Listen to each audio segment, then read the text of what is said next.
Okay guys, so I'm working on my least favorite part of gardening, which is processing the produce from the garden.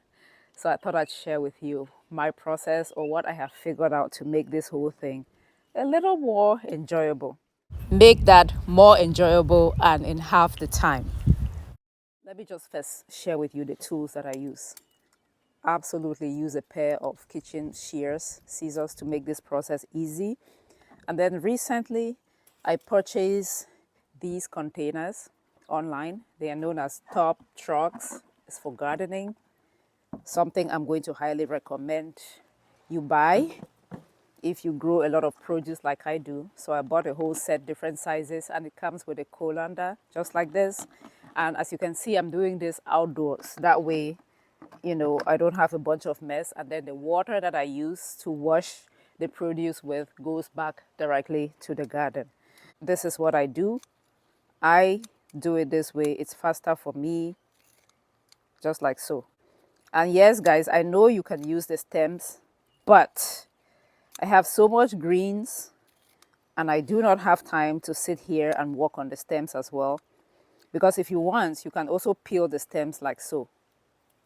Okay, you can peel the stems and it is edible, but I don't have time. So this is what I do, quite literally. I just get the leaves. Okay, just like so. So goes back to the garden. Guys, just follow along. Don't judge me. At the end, you'll see that this works, okay? It's an easy way of working on a whole lot of veggies at once. All right, I already did this, so I have a whole top truck of the greens cleaned already. Well, picked from the stems already. Now, what I'm going to do is fill up one of the tubs with water. Okay, the next step will be to put the greens in here. And with garden greens, guys, you want to wash it 3 times. So we're going to triple wash the greens or until you don't find any silt at the bottom, like soil at the bottom of the container. Okay, so just put this in here.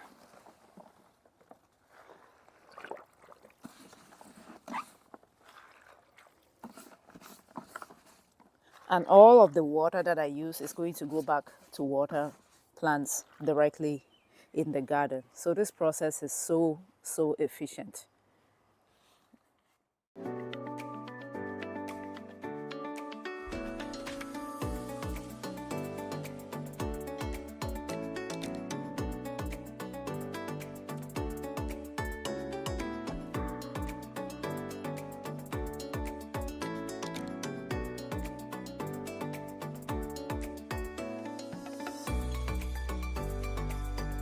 This is what we have, our greens, nice and clean. The next stage is going to be to blanch these. So I'm going to take this inside and show you how I blanch the greens and then how I preserve them for long-term use. Let's go. So I have a huge pot of water here that I'm bringing to a boil. And I'm going to use that to parboil our greens. Okay, so our water is boiling right now. Okay.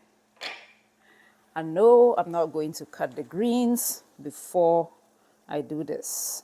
I'm just going to dunk the greens whole like that in the pot. 2 reasons. One, I don't have to do as much work up front.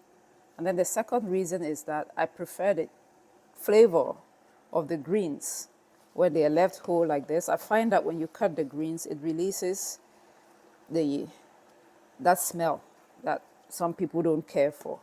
When you leave the greens whole, the flavor profile is a little different. It's a little different. Plus, you can always chop the veggies up into whatever size you prefer once it's tender. There's no need struggling with it when it's still whole like this. So guys, we want to go ahead and blanch the greens for about 3 to 5 minutes tops. You don't want to overcook this. Make sure it still has a texture to it. And as soon as it has gotten to the right texture, take it out immediately and cool it down with cold water or ice cold water if you have access to ice cold water. So the next step is going to be to try and strain some of the water out, which you can absolutely just squeeze like so and it will be fine. But since I have this right here, the salad spinner, I'm going to use that to help me, to assist me with getting that water out. Again, you can do this manually, but since I have the gadgets and it makes it go faster, why not? So I'm going to put some in here.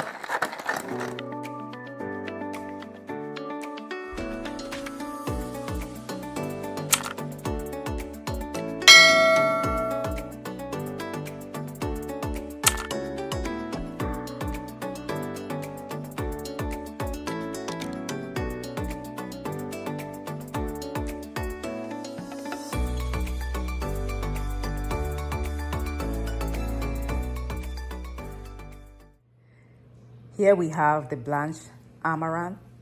I ran my knife through it, and so this one is now ready to be packaged. Today was a busy day as I also worked on bitter leaves.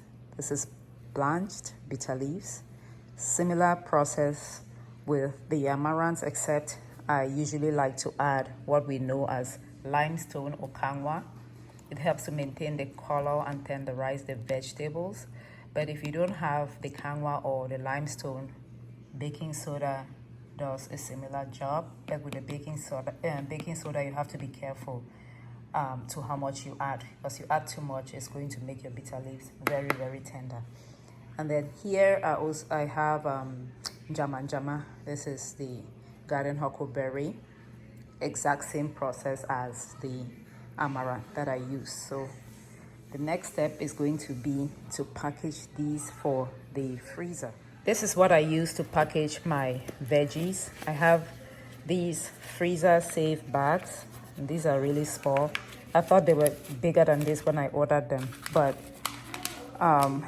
these are sealable because I'm going to use my sealer here to seal the bags after I put the veggies in there.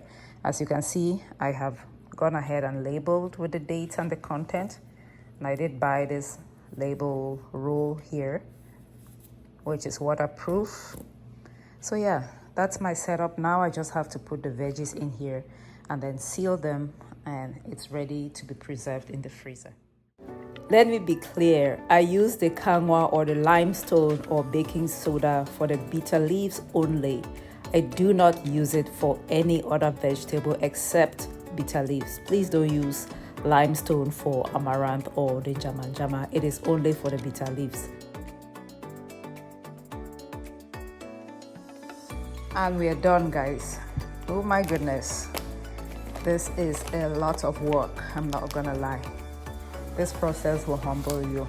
It will humble you, it will teach you to respect food, not overeat and not waste food. So we ended up with 2 bags of the bitter leaves, 3 bags of the jama, and then 4 bags of the greens. But I saved some greens to use for dinner today.